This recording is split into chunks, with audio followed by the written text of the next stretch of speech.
El doctor Aníbal me pide hacer una contextualización más dirigida a los médicos y psicólogos que nos acompañan. Pronto lo que voy a comentar la introducción que hago es ya de conocimiento para nosotros los abogados, pero precisamente es la idea de poder ubicar a personas que no tienen formación jurídica en la charla que nos va a presentar la doctora Elia el día de hoy. Entonces, empecemos por hablar que para establecer un análisis de responsabilidad de una persona dentro de un proceso penal, debemos cumplir con ciertos parámetros y nos debemos someter a un aspecto de una teoría del delito. Y una teoría del delito debe cumplir el cumplimiento de unos esquemas o el cumplimiento de unas categorías dogmáticas. Entonces, aquí hablamos de establecer el cumplimiento de tres categorías, básicamente, que hablamos de una tipicidad, una antijuricidad y una culpabilidad. Entonces, para establecer la responsabilidad de una persona, tenemos que cumplir esos tres contenidos de esas tres categorías dogmáticas. Y cada una de esas categorías dogmáticas, tipicidad, antijuricidad y culpabilidad, tienen unos contenidos muy específicos que deben darse.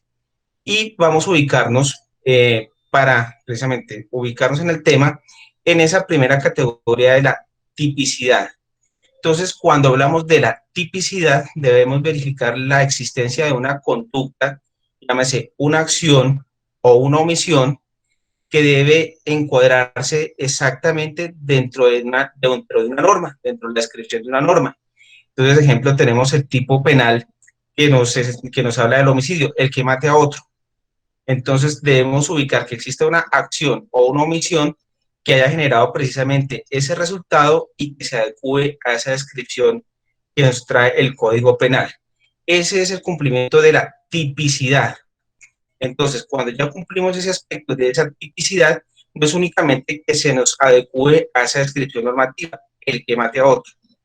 Debe cumplirse también unos contenidos de tipo subjetivo. ¿Listo? Entonces, para que exista esa tipicidad, debe darse esa acción o esa omisión que se adecue a la norma, junto con dos elementos muy importantes, que es el conocimiento y la voluntad, elemento cognitivo y elemento volitivo. Entonces, para que mi conducta sea típica, debo realizar la descripción de la norma y tener conocimiento que estoy realizando esa descripción de esa norma y voluntad para realizarla. Entonces, vamos a ese ejemplo del homicidio. Entonces, yo tomo un arma, disparo, sé que estoy disparando contra una persona y le causo muerte. Entonces, estoy cumpliendo con la descripción normativa, con el conocimiento de qué es lo que estoy haciendo y la voluntad de realizarlo. Hasta ahí vamos a dar cumplimiento a esa conducta típica. No vamos a ir con antijuricidad y culpabilidad para no enredarnos. Únicamente nos vamos a ubicar en ese aspecto de la tipicidad. Entonces, para el caso del delito sexual, y más frente al tema del error tipo, viene a ser muy importante analizar ese aspecto del elemento cognitivo. ¿Por qué?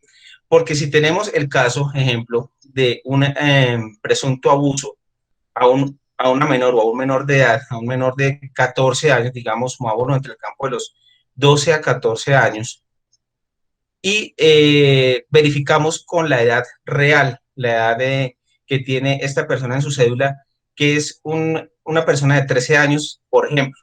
Entonces, ahí estamos diciendo que si la persona acude o realiza esa conducta, tener un acto o un acceso carnal o un acto sexual con esa persona menor de 14 años, estamos cumpliendo la descripción del tipo penal, estamos dentro de esa conducta típica, ¿listo? Ahí entonces es importante, digamos, establecer la edad real, la edad cronológica, y se nos adecuaría la conducta ahí. Entonces viene la situación, bueno, pero ¿qué pasa? Resulta que yo precisamente voy a poner como ejemplo, tuve esa relación, ese acto o ese acceso con esa menor de 14 años que tenía 13 años, pero resulta que yo no sabía, yo no tenía conocimiento de esa situación, y es más, resulta que es que esa niña de 13 años tenía unas características físicas que me daban a pensar que era mayor de edad, que podía tener unos 14, 15 a 16 años.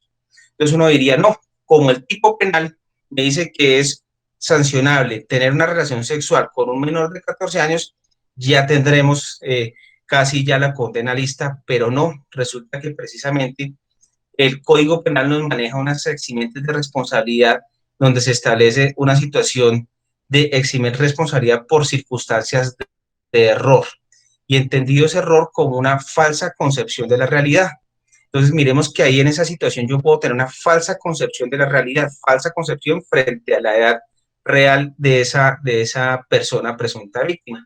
Y es allí donde la intervención de varios medios de prueba, y entre ellos puede ser igualmente la intervención del médico forense, nos puede ayudar a vislumbrar la posible existencia de ese error. ¿Por qué? Porque si yo acudo y soy procesado por una conducta como la que les describo, y encuentran con testimonios, con varios elementos de prueba, que Jairo Porras eventualmente no conocía, que tenía una falsa concepción frente a la edad de esa menor, y llega la intervención del médico forense y podemos establecer en la valoración sexológica que se le haga, que el médico nos pueda aclarar aspectos frente a esa edad biológica o esos aspectos de esos desarrollos físicos. Entonces, si de pronto era una niña que ya tenía un desarrollo mamario evidente, que por sus características físicas y morfológicas podía corroborar esa tesis de la defensa en que se trataba de una persona mayor de 14 años, una concepción errada, ello nos serviría mucho para eventualmente buscar la absolución de esta persona bajo el entendido de ese error de tipo. Entonces, ese error de tipo básicamente es una falsa concepción de la falsa concepción frente a los elementos del tipo que nos permitiría eventualmente una decisión a favor del procesado. ¿Por qué? Porque él actuaría bajo el desconocimiento frente a la ausencia de ese elemento cognitivo que nos exigiría esa categoría de la tipicidad.